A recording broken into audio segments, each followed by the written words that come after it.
Welcome, everyone. We're so happy you're joining us today for our Budget Smarter webinar.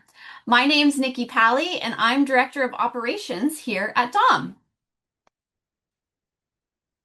We have two fabulous presenters ready to share their recommendations on budgeting for 2026, plus information on how GEO is continuing to evolve and how your business can continue to win the best traffic when someone is ready to convert.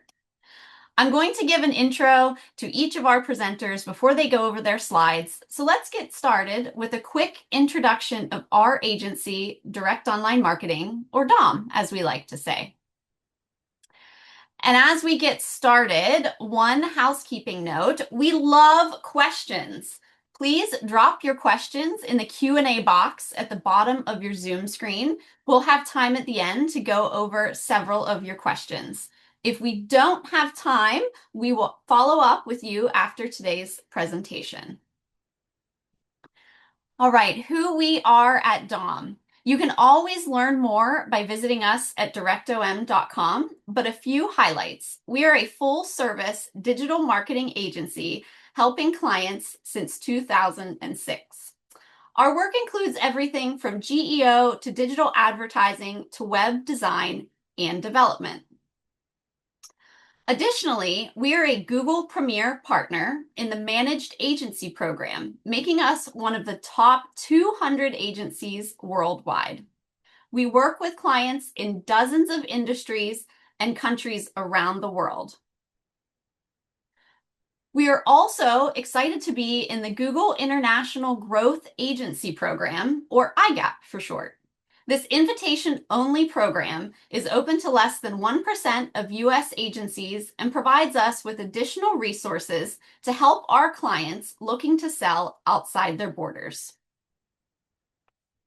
This slide just gives you an idea of our global footprint and where we've helped clients grow. All right, and if you want numbers, we're proud to have an 85% client retention rate, and all of our contracts are month to month. All right, last but not least, we would love to speak with you about your AI and digital marketing needs. Please use this QR code to schedule your free consultation. You'll also be receiving a copy of this presentation post-webinar. And now I'm happy to introduce our first speaker. Jonathan Bentz is a growth strategist on our agency growth team. From here forward, you can simply call him Bentz. After all, everyone here at DOM does. Bentz is an SEO veteran with 20 plus years in the digital marketing game. He's worked as an in-house marketer and an agency guy. He's advised companies from startup size to Inc. 5000 stage, guested on panels and podcasts, and spoken at conferences. He lives the mountain life with a wife, 3 kids, and 2 golden retrievers. All right, Bentz, take it away. Thanks, Nikki. Appreciate it. So, thank you everybody for carving out some time in your day for coming here and listening to us, let you know what we're seeing from a budgeting perspective as you prepare for 2026. All right. Give me 1 second here and I will pick up right where Nikki left off. All right. So,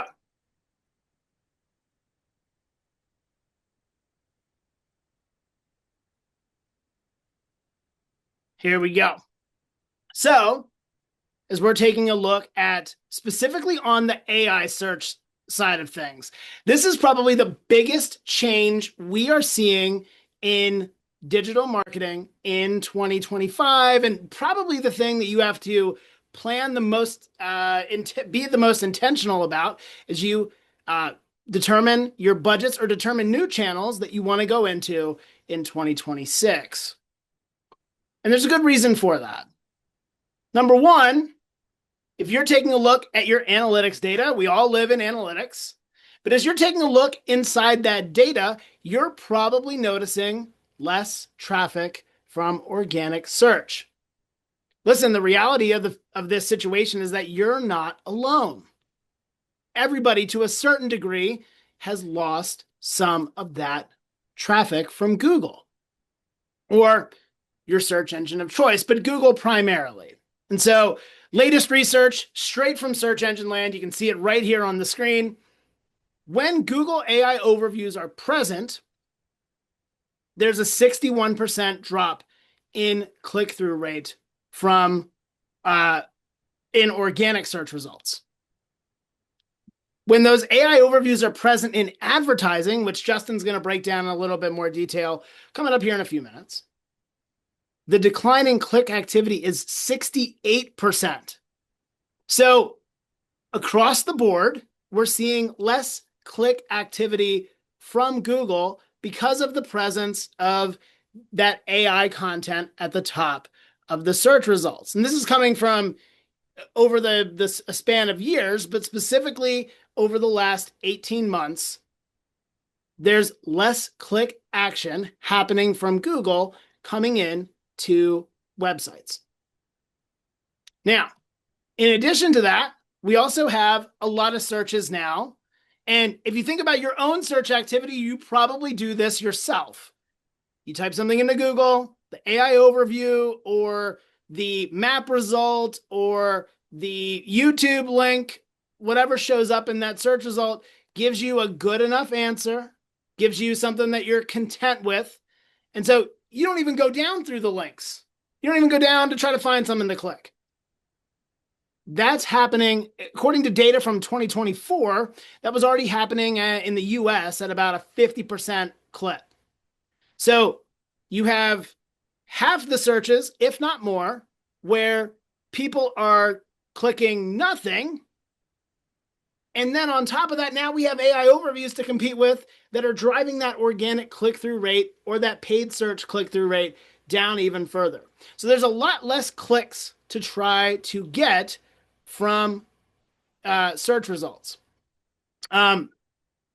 So we've got less opportunity for clicks. And one of the ways that we're seeing being intentional about an AI search visibility strategy or budgeting for a GEO service, we're recommending people move into that in 2026 as a way to combat that risk of continuing to lose that traffic. Because simply having your link show up in the top 10 results of the Google searches certainly is not the way of the future. And frankly, it's not even really the way of the present anymore. So content. So content on your website does matter, but content on your website, simply publishing new blogs or publishing more and more content and waiting for more and more rankings and then getting more and more traffic, that's not the way necessarily to think about your content strategy or the content on your website as you move ahead into 2026. The strategy maybe needs to adjust a little bit. For those of you who have joined us here this afternoon, you may already be familiar with this concept of top of the funnel content, middle of the funnel content, and bottom of the funnel content. That's what these acronyms stand for. And so it's those different consideration stages that we traditionally, as content strategists for SEO, we've kind of boxed content into those three tiers. So with SEO, in the past, if you are trying to build visibility or build just a brand awareness with your content, you may do a top of the funnel article like, what is cloud computing? Or what is human in the loop? And in traditional SEO, that would have been a great strategy to try to get traffic and try to get awareness of your brand. When we take a look at content strategy now with GEO as the driver, your content strategy needs to change a little bit. And instead, what you're really looking to do with that top of the funnel content is now trying to get, not just get a ranking, but get your content picked up in AI overviews. And so a little bit of a mindset change there with your top of the funnel content. So if you're heavy in your budget planning with top of the funnel content for this upcoming year, you may want to really you may want to prioritize, or if you have really good, traditionally good performing content that is top of the funnel, you may want to take an evaluation of that and how you are going to position that content in 2026. On the middle of the funnel side of things, yeah, I'm taking you from the left side of the screen over to the right. That middle of the funnel content is traditionally designed to build trust with your brand. You do a comparison, or you do a listicle, or you do a problem solution type content. And with traditional SEO, that's been a great way to build trust with your target audience.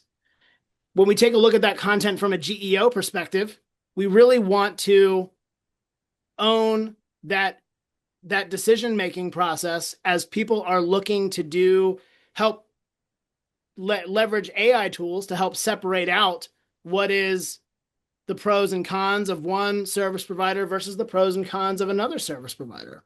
So maybe historically, if you've kind of shied away from doing A versus B type comparison content, you may want to take a look at your strategy and adjusting that in 2026 and how you budget for getting that content created, because you want to have your content be GEO friendly and show up in some of those searches. Now, from a bottom of the funnel perspective, what do we all want?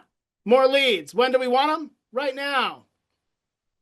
And that's really what that bottom of the funnel content has always been designed to do: convert leads. Now, when we take a look at that content and those pages on our website, as you're thinking about things from an AI search and GEO perspective, you really want to have messaging on those pages that ultimately influences not just a human, but a machine as well, to make that recommendation of your brand over another brand.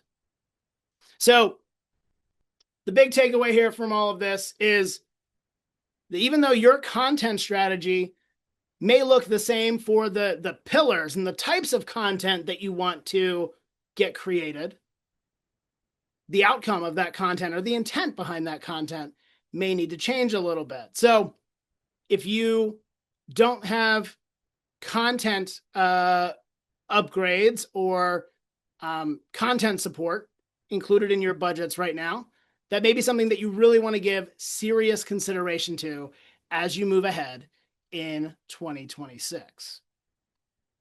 All right. GEO also focuses heavily on brand authority. So the signals, ultimately, one of the biggest takeaways that I want to make sure we all are on the same page with as we leave this webinar today is that GEO for your own website, the content on there does matter. And the content the messaging that you have on your website, the testimonials, the AI friendly information, the FAQs, all of these things do matter. But ultimately, your website is just one entity, or your web page is ultimately just one entity to the large language models. And there's a lot of content out there on the web about your brand and other trustworthy sources that the large language models want to go out. They want to be the most knowledgeable and helpful resource for your prompt. And so they're going to go out to the web at large and bring that information back and then present it. So yes, the information on your website matters and what you say about your own brand on your website matters. But what the greater World Wide Web says about your business matters potentially even more than it does when we think about things from a traditional SEO lens.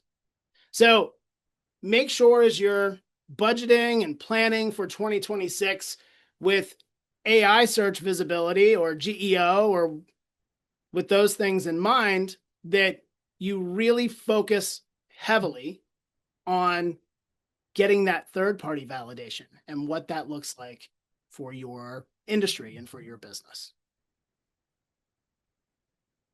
Okay. One of the ways traditional for SEO that we've always been able to get that third-party validation is through the acquisition of backlinks. And so if you haven't had link building as a core part of your strategy in some time, then you want to make sure that you're giving consideration to that as you move ahead in the year to come, because it can help your traditional SEO. but also because it can further improve your positioning with GEO as well. The important thing with these as you go about generating backlinks, the important thing to remember now is that it's not just about having the blue word or having the URL that points back to your particular page. Now, two things kind of matter the most in addition to that with GEO. So you're looking at number one, is it the right source?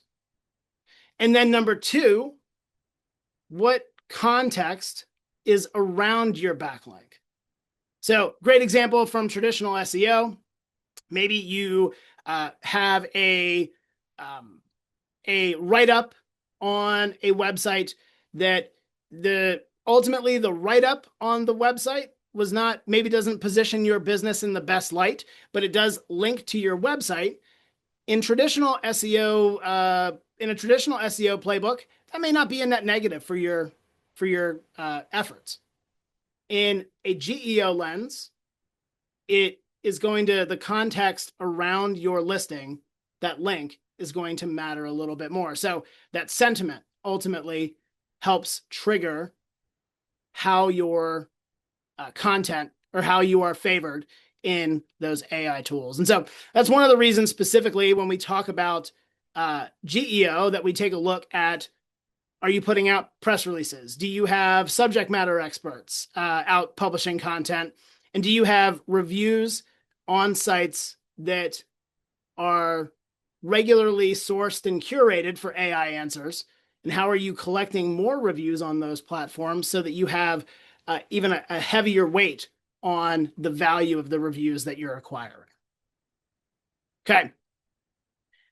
Raise your hand if you've Googled something and ultimately just decided that the answer from Reddit was the answer that you really needed, or if you've Googled something and then added Reddit to the back end of your search to get results from Reddit in the Google searches.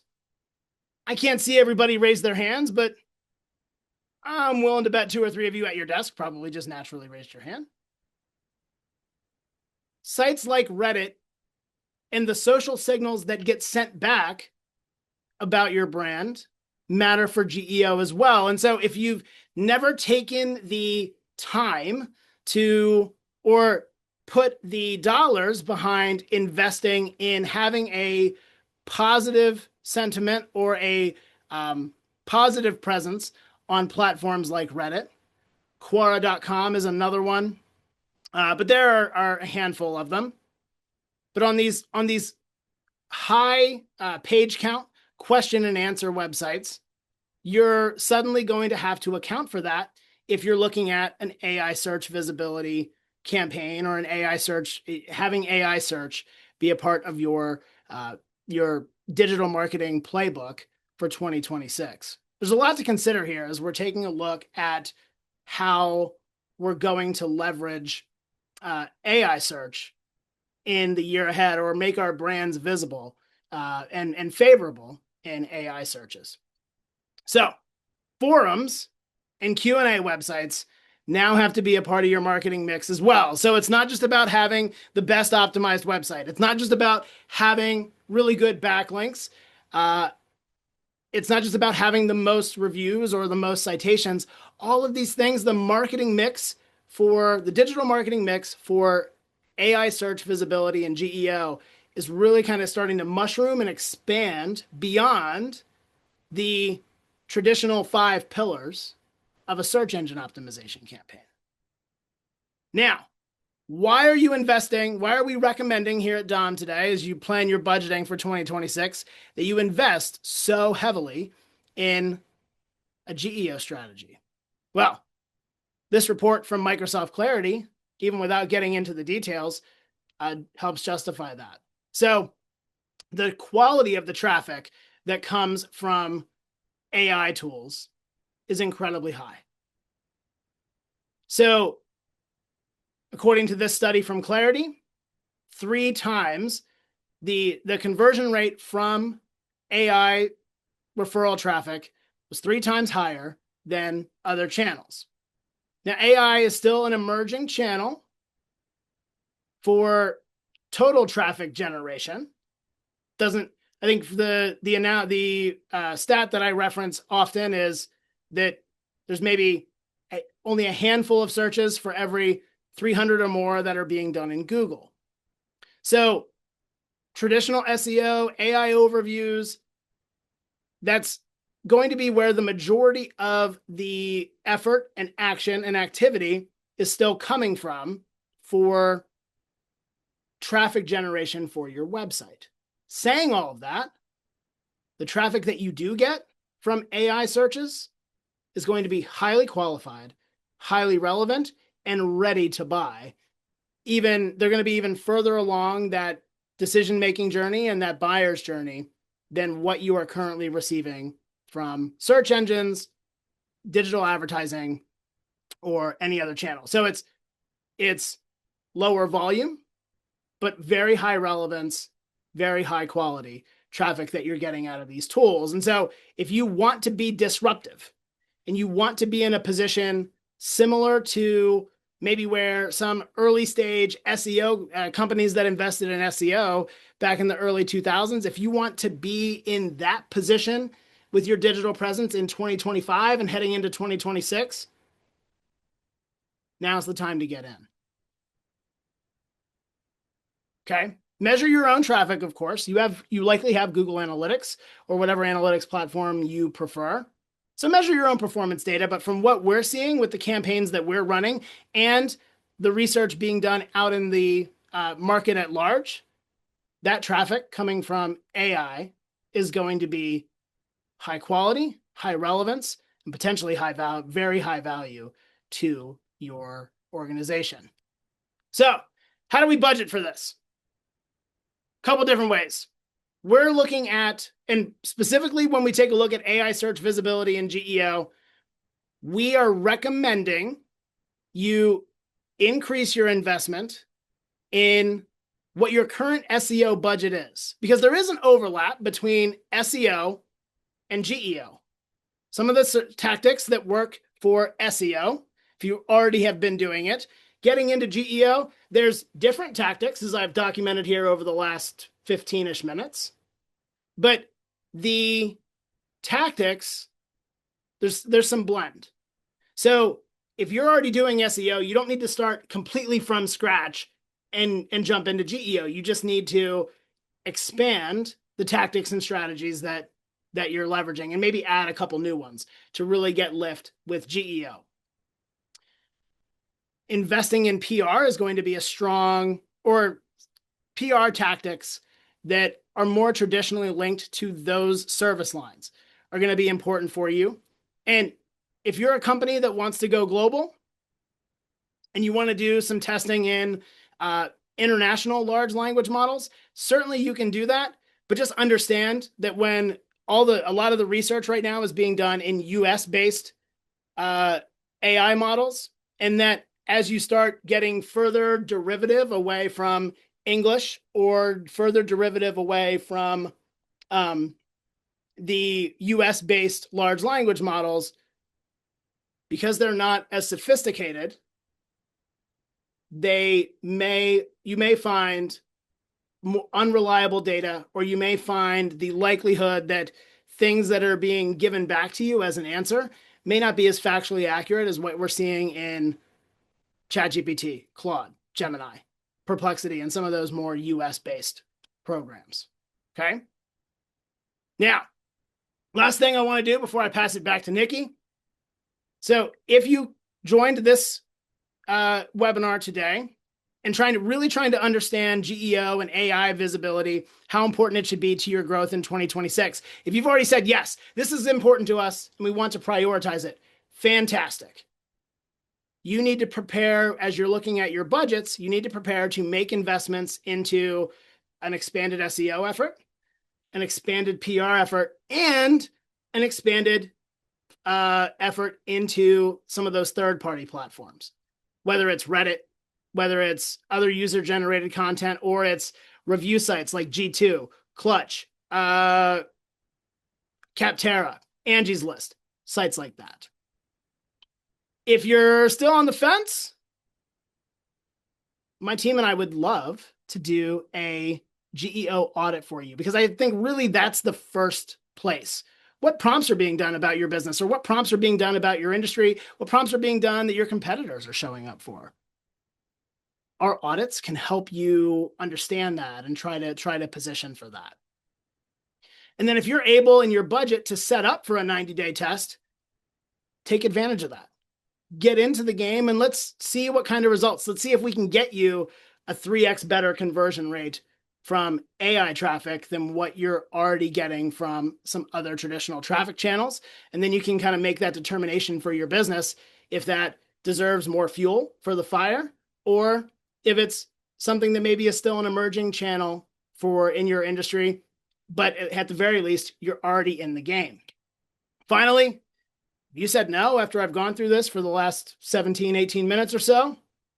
Okay, but here's what you need to prepare for, and here's what you need to prepare your leadership for. Traffic that you're going to continue to lose, leads that you're going to miss, and every business owner's favorite, sales that will stagnate or cost more to make. So if any one of those three scenarios doesn't really sound advantageous to you and the goals that you have, or the goals that your leadership has, maybe you should switch that answer from no to at least maybe, and try to get a plan in place.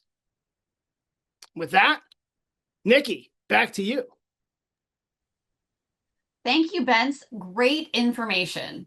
Before we get to our next speaker, a quick reminder. If you have questions, please continue to drop them in the Q&A box for us at the end of the webinar. Next up, I'm excited to introduce Justin Seibert. Justin is our founder and president. He began our Inc. 5000 award-winning agency after transforming the internet marketing division of a financial firm into a multi-million-dollar revenue generator. Today, he's the captain of one of Google's elite premier partners, has won awards as both an entrepreneur and exporter of the year, and serves on the board of a variety of community organizations. Welcome, Justin. Thank you, Nikki, and thanks, Spence, for this, for your presentation earlier. So let's get into it. There's two main areas we want to go over. The first is advertising budgets. Shouldn't be a surprise. Everything is going up. I just talked to my wife yesterday or earlier this week, going to the store. I couldn't believe how much tinfoil had gone up. Everything is going up at the store. Advertising costs are no different. So we've seen this just based on inflation, based on people seeing it work, and the competitiveness getting higher. We've seen year over year, if you go back over 10 years, 15 years, you'd see that those costs per click continue to grow just from those factors. The long-term trend, to give you an idea, since 2020, overall across all industries, Google's cost per click are up about 40 to 50%. I've seen as low as 39%. I've seen up to 50%. So somewhere in that range, depending on the source that you're looking for. So that's a major, major change. We saw a little bit of a dip during COVID, and then got spiked really high, and then just kind of continued to climb from there. And that new accelerator, that's everything that Bence was talking to you about before. So those generative search experiences, so putting aside the ChatGPT, putting aside the Claudes, we're talking specifically about what Google's doing about putting those AI results at the top of the page that are leading to zero click or to low clicks as part of it. That's having a major impact on brands when they're seeing that their SEO results, their organic results, are not getting the same results for them as that turns into leads or as that turns into e-commerce sales for them. We're seeing more people flood the marketplace. So as part of that result is that those CPCs are going to go up. I'm going to say effective CPCs.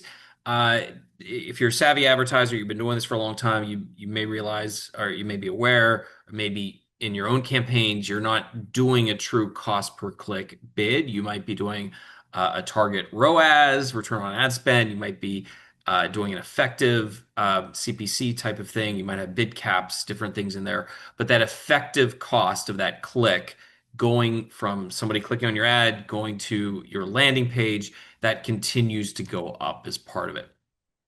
So we think about Google's search future, what's happening from an AI perspective. Google's going to reshape their ad strategy. I remember going out to one of their Google Marketing Live events out in Mountain View. I think it was 3 years ago.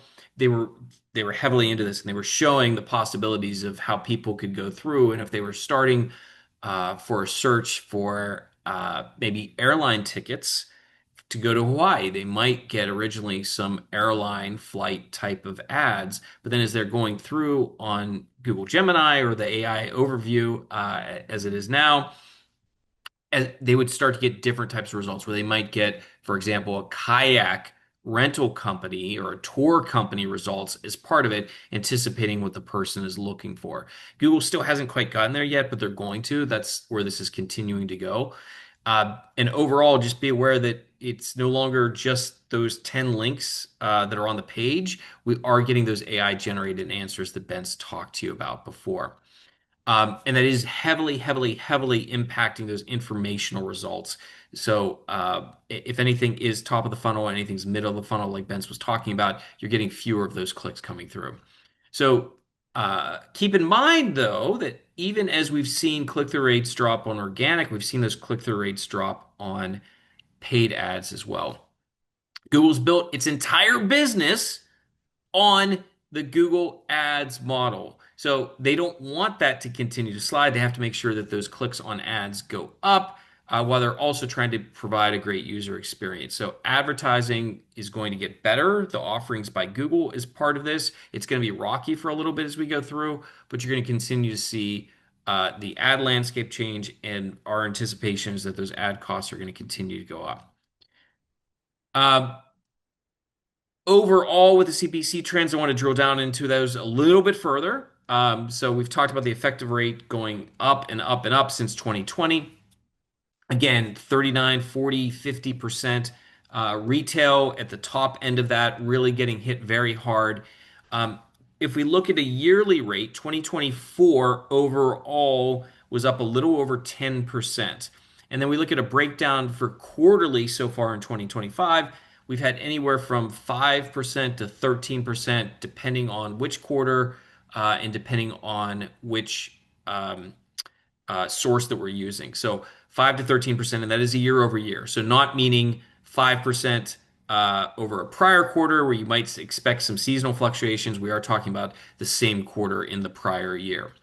Across all industries, 86% saw CPC increases. So you might be one of the 14% that was very, very, very lucky. Congratulations, if so. But for the most of us, for most advertisers, we are seeing those continue to go up. To give you some examples of that, here across the board, these are just year over year.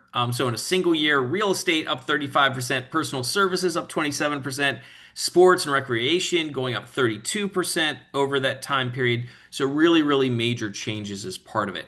Even in quote unquote steady categories, we're seeing those not be flat. We're seeing those increase maybe on the low end 5%, but we're seeing even some of those go up to 25% across the board. Again, some very, very few exceptions that are flat. So it's not the same thing where as you're building out your projections, which I know is very, very challenging. It makes me tear. You can see all the gray hair in my head. It's not just for my kids. It's from trying to do projections year over year in our own budget planning. You want everything to stay the same, but it's not realistic. So you do have to factor in those changes. Overall, it's been going up. And again, AI is just accelerating. It's putting lighter fluid on that fire. On the social side, it's a little bit of a different story. So if you are running social ads, if we look at Meta, so Facebook and Instagram is part of that, it tends to be more cyclical. So the charts kind of go like this a little bit. And then we actually see over the course of 2025 that Meta ads in some cases are down a little bit, but again, depends on which part of that graph that you're looking at. And definitely varies very much by industry. Overall, we're seeing that not just with cost per click, but if you're on that CPM basis for bidding or just in general looking at your cost per impression, we're seeing those fluctuate as well. LinkedIn is just expensive. That's what we hear from everybody all the time. It's an amazing source if you are in a B2B situation, you are looking to generate leads because you can target the right audience. It is a different model from Google. We'll talk a little bit more about that here in a second. But those costs just are high. They start at a much higher rate. And the more that you drill down, the more that you get into very, very specific audiences, the more that those costs per click are going to go up for you. Give you an idea, $4 to $6 is kind of a rough average that people will see across accounts, but can vary from there. Uh, just understand our expectation, even though they don't have necessarily all of the same AI pressures, they have their own things they're dealing with over on the Meta side, over on the LinkedIn side of things. We do expect these costs to go up, maybe just a little bit less than they're going up on the Google side of things. So, what's the main takeaway? How much should we actually be budgeting as part of this? We know that historically it's up pretty consistently in the 5 to 10% range. As part of this, we think that GEO, or I should say AI overviews, is going to accelerate that. Uh, Rule of thumb that if I'm in your shoes, I would expect to have an 8 to 15%. I think eight's on the low end. There's some noise if we look at the current quarter or the most recent quarters that maybe it's going to be more in that range. I'm a little more cynical. I expect it to be a little bit higher. So depending on how you like to work with your CFOs and with your boards and the people that you're reporting to, figure out how do you want to give them a higher number to give yourself a little bit more flexibility to come down or where you want to be. But just to stay even, not even to advance, not even to grow, I'd like to see in that 8 to 15% range. If you are in a really highly competitive vertical, if you are in an area where you were living and dying off of informational type searches in the past, you really need to increase that into the 15 to 20% range. My pro tip to you all is avoid paying a percentage of your ad spend for management. I don't like that in general because I think it misaligns the incentives of the agency or the contractor that is managing your accounts for you. If you pay them more when you spend more, then they're always going to be recommending to you, or they should be recommending to you to spend more because that's in their best interest.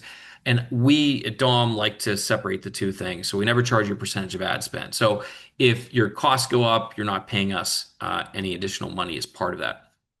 Also, just want to give a note on ChatGPT advertising because this has been in the news a lot recently. Um, it's coming, right? That's just the model that people try to get adoption in the tech industry. Once they get adoption, then they move into the monetization side of things. So OpenAI has been caught recently, the company behind ChatGPT, with some leaks talking about what some of their advertising might look like. There's a lot of interesting items about that, including their focus on search results within ChatGPT. Uh, you might have seen that the founder, the owner, or sorry, the president, Sam Altman, has put out a code red where he wants to focus on some things to fix the overall model and its results, and so he's putting some of these other initiatives on the back burner. So I can't tell you exactly when these ads are going to come out. If I'm a betting person, and I'm not, I like keeping my money in my pocket. But I would expect next year. I can't guarantee that, but I think it's coming sooner rather than later. All right.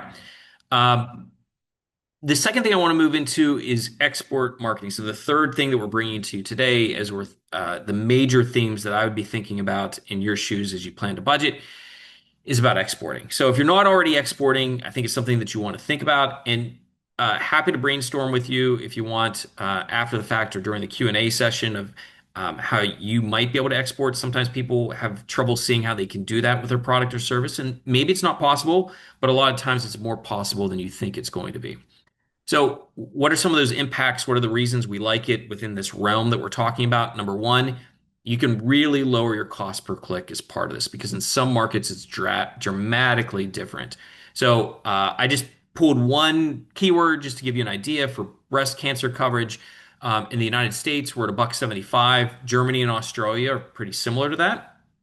Looking at some other countries around the world, Nigeria, Japan, Georgia, all of those countries, much, much less expensive as part of it. So you might be able to get your ad budget to go further if you are able to advertise and sell to people in some of these different countries. In addition, it also opens up your total addressable market. You're able to reach new audiences as part of this.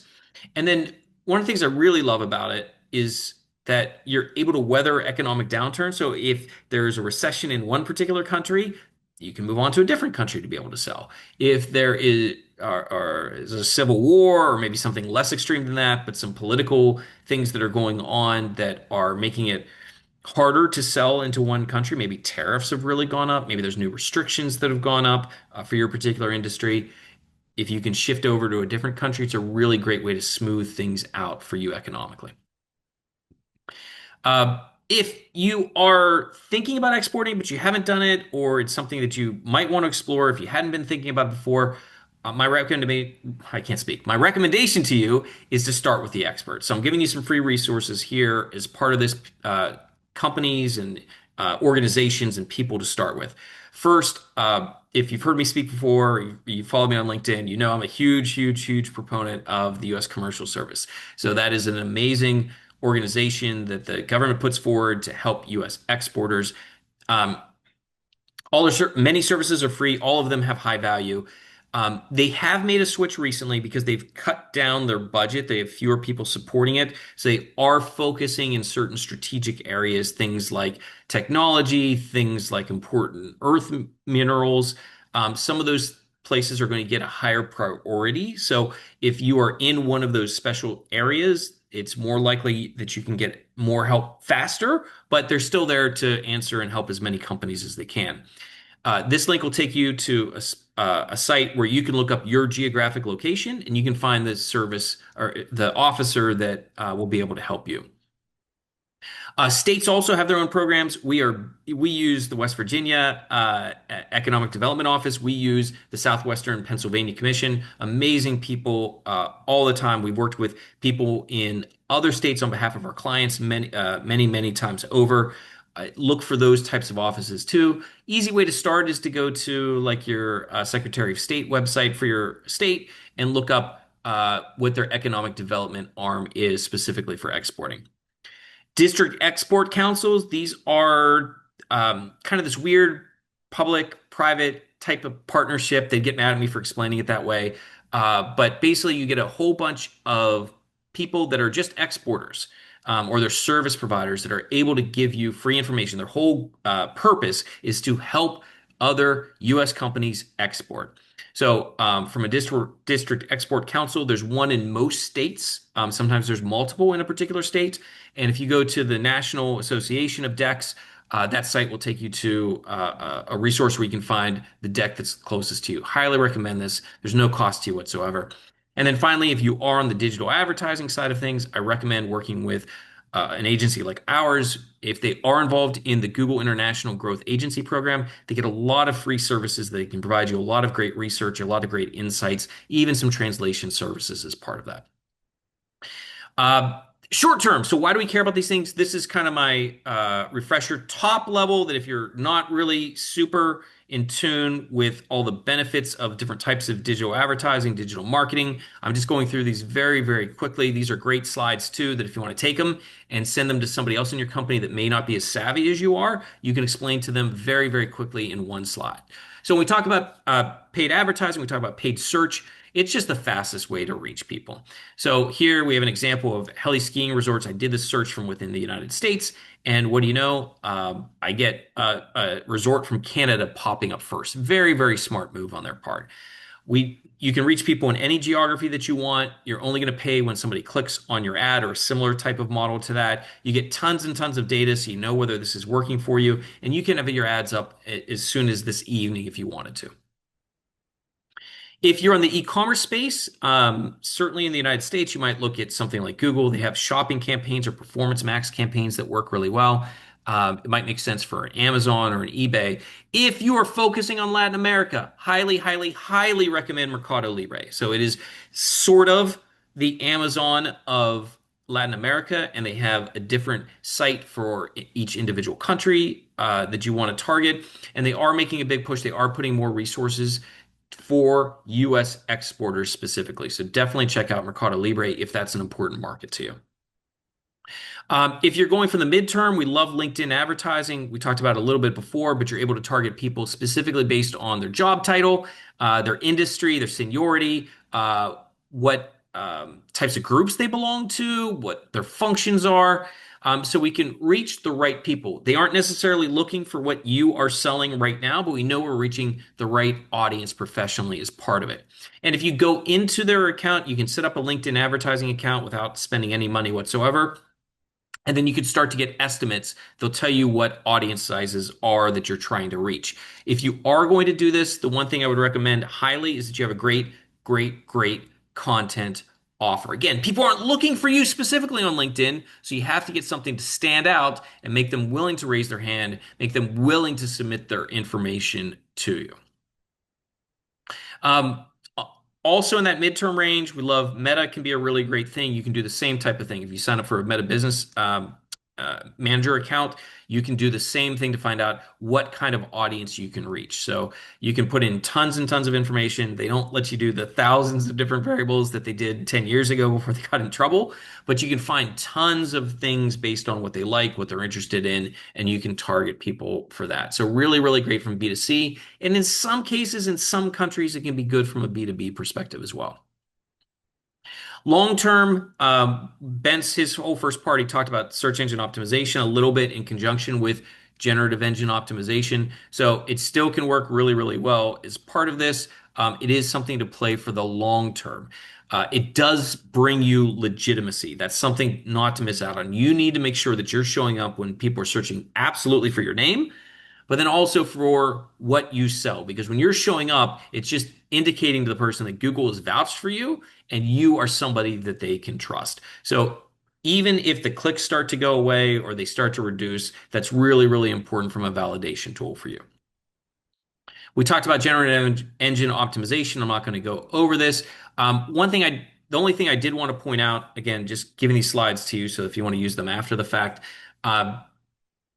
really pay attention to superlatives as part of this. So when you're thinking about keywords, a lot of times people are looking for the best or the fastest or the shortest or the most reliable. Those are the things that ChatGPT and the different sources like Claude or Perplexity, they're trying to give answers to people about. All right. So with that, we'll turn it over. We'll open it up for questions. And Nikki and Ben, so I'll welcome you both back in. Wonderful. Thank you so much, Justin. What great information. As Justin said, it's Q&A time, so that Q&A box is still open, but I'm going to go ahead and jump back to a question that we had from Ben's section to get us started. So the question was, I don't believe my buyers are using ChatGPT and Perplexity. So is GEO actually relevant to us? That's a great question, Nikki. So here's how I would answer that. GEO is relevant. The tactics that influence GEO are relevant to building visibility and building awareness for your business. It's good digital marketing. It's press releases. It's being active in communities. It's being mentioned and participating in various forms of social media. So even if your buyers today aren't active in AI tools, you want to be building up that reputation and that authority now. Will it have an immediate impact in GEO? Yes, but you'll be positioned today and well positioned for the future tomorrow if you determine that fitting AI search visibility or GEO into your budget for 2026 makes sense. Thanks, Spitz. Let me just add on to that really quickly. I certainly could be possible. You know your industry better than we do, right? I'm sure what your industry is. I would challenge the assumption that people aren't necessarily using it. And I'm going to give you an anecdotal experience of why I say that here in a second. But this, just to be clear, is where things are going.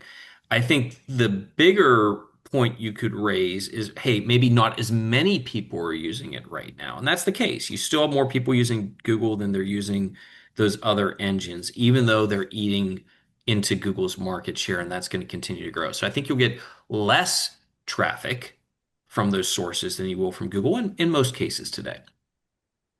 One of our very first GEO clients that came to us was a client that was already doing advertising. We were handling advertising for, and they have a really smart marketing team that's working there. And we'd been talking with them and we'd shared some information. I think they might have joined a webinar that we had about GEO. This was much earlier. Um, and they started to look at their own data. And when they dug in, they found over whatever period of time, I think they had four searches from like ChatGPT and a handful from other sources that are out there. Not a lot. But they're like, you know what? That kind of makes sense, right? Like we had four, and I'm sorry, the traffic was a little bit higher. They had four leads that they could attribute directly to ChatGPT. And like, you know what? We don't show up a whole lot, so it kind of makes sense. But then they track those four leads, and this is like a big high dollar sales environment that they're in. And three of those four sales closed. 75%, which is just insane. Now, that 75% isn't going to scale, right? They're not going to continue to see a 75% close rate. But to Bence's point, where he showed the stat, I think of like three times higher in some cases, that's pretty consistent with what we're seeing with a lot of GEO for our own clients. So even if it's a smaller amount of traffic that you're getting, and it does vary by industry, which source people are using based on what they're searching for. But whatever that AI engine is that's relevant to your industry, it has the power to drive a lot of high converting traffic. So I just would think about your priors and maybe do some searches for what you think people are searching for in your industry and see who's showing up, whether that's you or if you're not showing up at all and your competitors are, then maybe you're just being left in the dust right now. Excellent. Thank you both. So a lot of this we've been talking about is testing and experimentation as we go into the GEO Wild West. So what percentage of a 2026 budget should be allocated to testing or experimentation?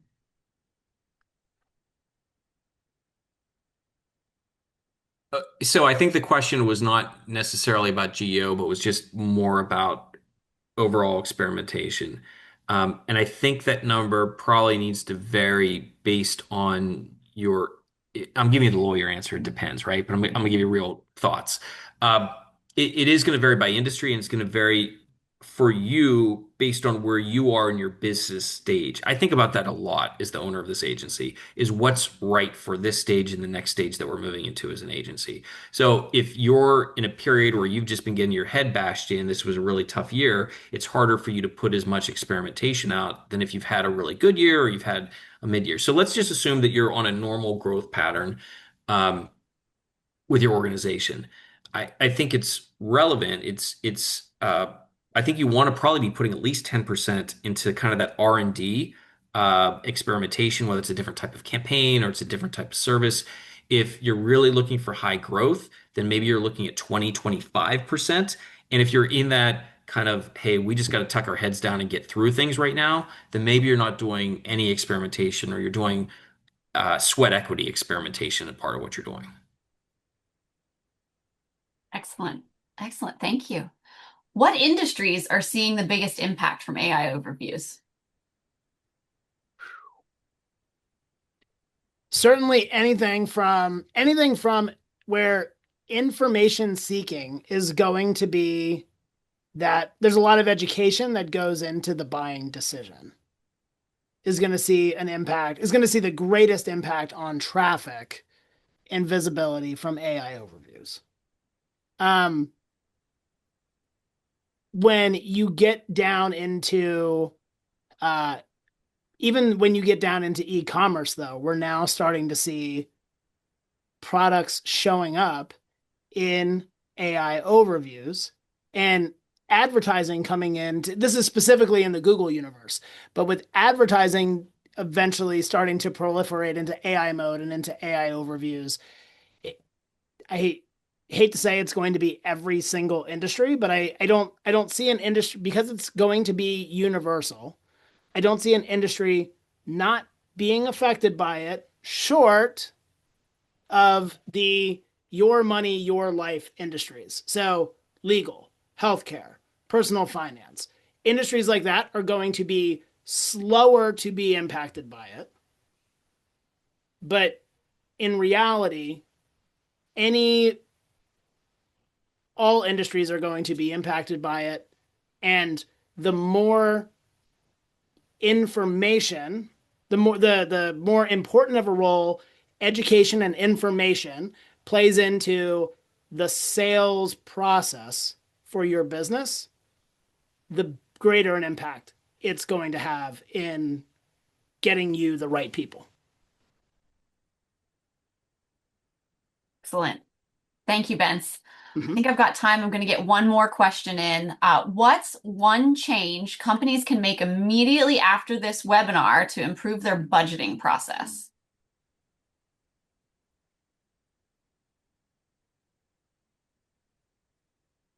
I'm going to cheat and give two, and Vince might have some other ones. One is, um, I think by factoring in uh, the same way you might factor in a cost of living increase to employee salaries or something like that, factor in an inflationary cost that you're going to have in all of your efforts, certainly anything that has an advertising impact. Um, the other is, there's this interesting dichotomy that I don't think either side is wrong in the way they look at AI search visibility. And I know Ben has a strong opinion and he can share his. But some people say that this GEO is really just the new SEO, right? It's showing up in searches. It's just that they're on a different platform. And so it'll continue to be traditional search engines, and then it's going to be AI search engines as well. Other people say, no, it's a brand new thing. It's a new paradigm. And because it's so drastically different in a lot of ways to how people are behaving, I think that's a valid view as well. What we've seen is sometimes companies already have budgets for an SEO for SEO efforts as part of it. And I say budgets, whether it's you're working with an outside agency or you just talk about your overhead for people doing it in-house for you. And so take agencies out of it. This is just a recommendation in general. Um, Sometimes when you go to the board level or whoever the overlords in your company are to that control the purse strings, uh, if you treat it as a paradigm of like, hey, this is a brand new thing, then it takes time to get that approved and adopted. Whereas if you can present it more as this is the evolution of SEO and hey, we're just making sure we're getting ourselves visibility like we are in Google traditional results, we're getting in Google AI now, we're going to get it in ChatGPT, we're going to get it in Claude. That might be an easier sell for you. So it's not really a numbers thing, but just from a selling to get the budget you want, that paradigm might be helpful to think about. Excellent. Yeah, and the one thing that I will, Justin, hey, Justin passed me the ball. I'm going to catch it. So the one thing that I'll add on to that would be for me, it's always been helpful if I have my data and my affairs in order on the data side of things to let the data talk about, to let the data dictate where my budget's going to go in the year upcoming. And so if you know which channels are working or which channels maybe you in a gut check situation you wanted to try and you had your tracking in order so you know where your sales and where your leads came from and you know where maybe they didn't come from but you dumped money, that ultimately makes that budgeting conversation a lot easier because now you're taking a look at, I know a channel works, if I'm going to invest in something else, what's the closest neighboring thing to that, and then invest, can I get approval to experiment over here instead of a completely net new thing that we're going to try. So maybe take that into consideration. Let the data influence how and help justify you asking for budget in certain areas or increase spend in certain areas if it's working for you. Yeah, and just to add, I know we're at time, just to add on to that, Vince, that's a really great point about data. Um, I would not only do a total annual view of that. I might break it up by quarters or by months so that you can see the trend of how things have changed, unless you're a highly seasonal business, how the trends have changed over the back half of the year. I would weight that a little bit more heavily. Mm, But thank you. And Nikki, I'm going to jump in because I stole your time. Thank you, Nikki. Thank you, Benz. Thank you, everybody, for joining us today. Our only sales pitch to you here today is if you want to speak with someone, you'd like some expert advice specifically for your industry, you don't want to do it here in front of everybody else. We're happy to give you a free consultation, no strings attached. Of course, if we think we can help you, we'll talk about how we can help you. We will tell you what that could look like in terms of scope and pricing. But we're here just to help you out and give you whatever information can be useful to you. So thank you, everybody, for joining us today. thank you. So much, everybody.